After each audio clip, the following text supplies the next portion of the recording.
Hi friends. Last episode we have discussed about the past glory of our country. However, we have to admit that most of the achievements we have lost during the long period of subjugation. Almost for 8 centuries we were under foreign rule. However, modern India has recovered most of the lost ground.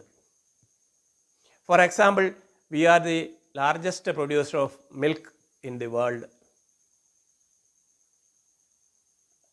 I feel happy and proud because a Malayali, Sri Varghese Kurian, was spearheading the White Revolution. He is considered as the father of White Revolution in India.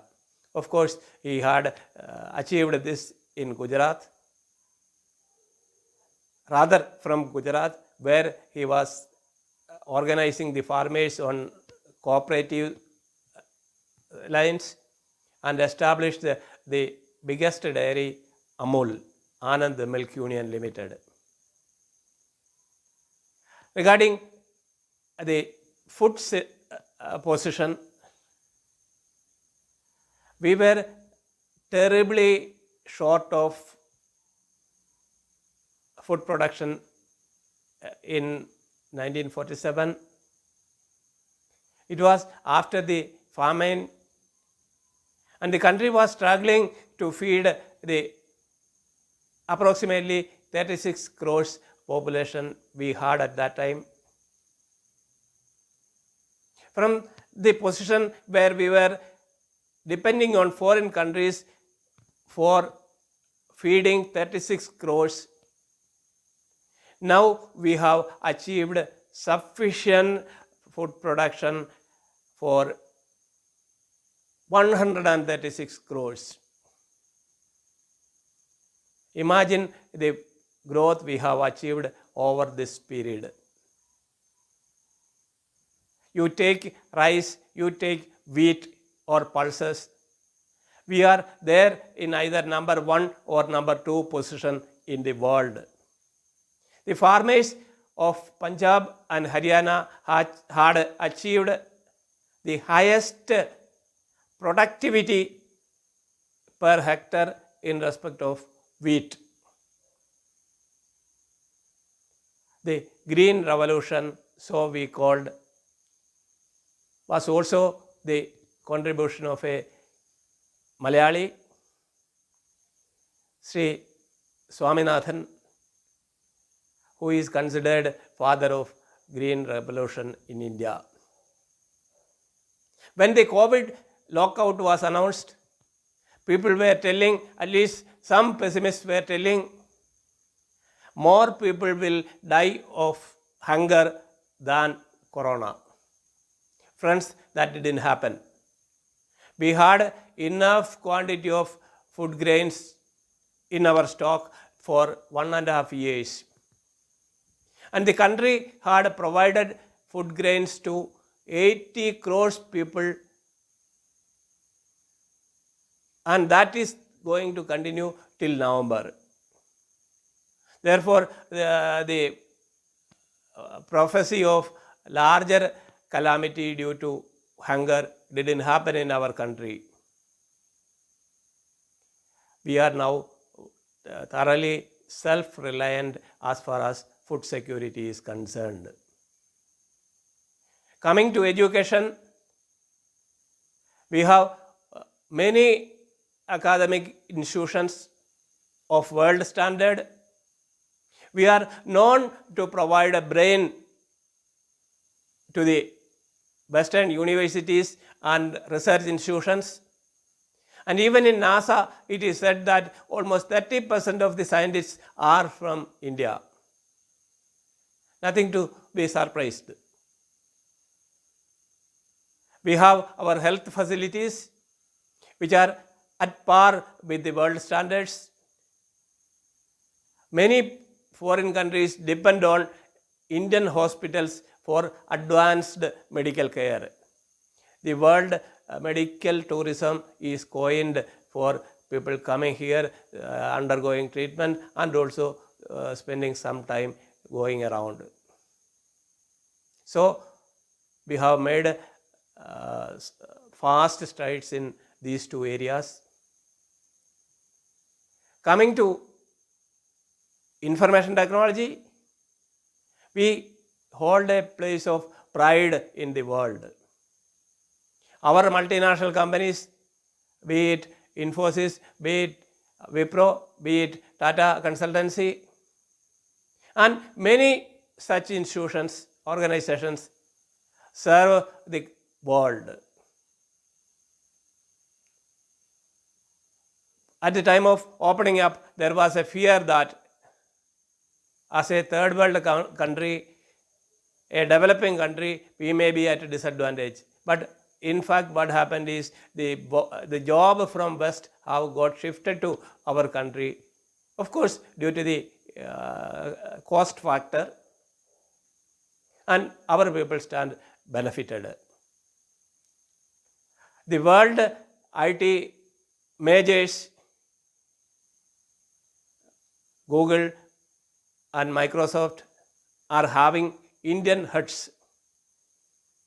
Sundar Pichai and Satya Nadella.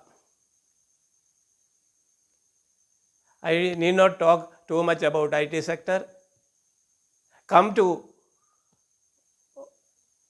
space science. We have survived all the blockades practiced by West to prevent our development in the space science. Whether it is satellites or whether it is missiles, we are now almost self-sufficient.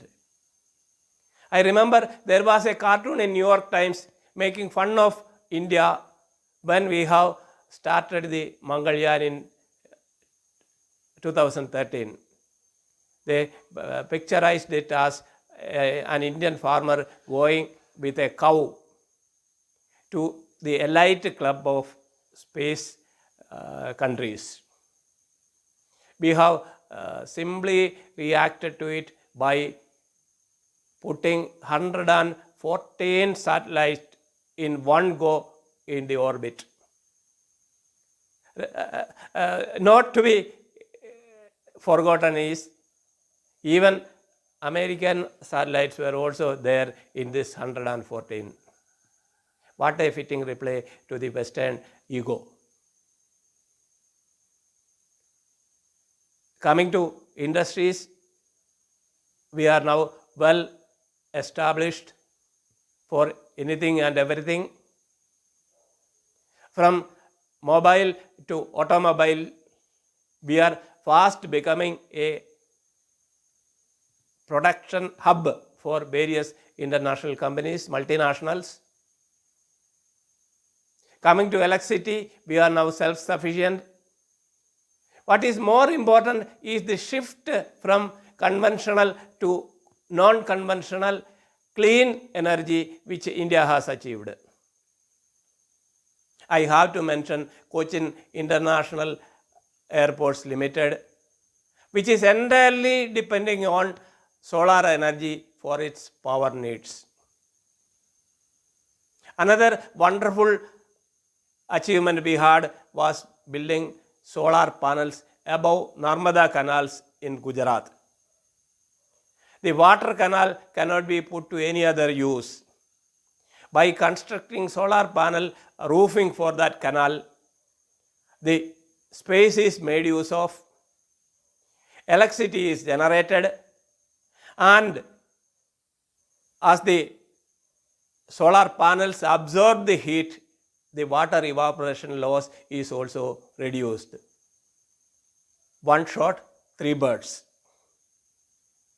Credit goes to the then Chief Minister Narendra Modi for this wonderful idea.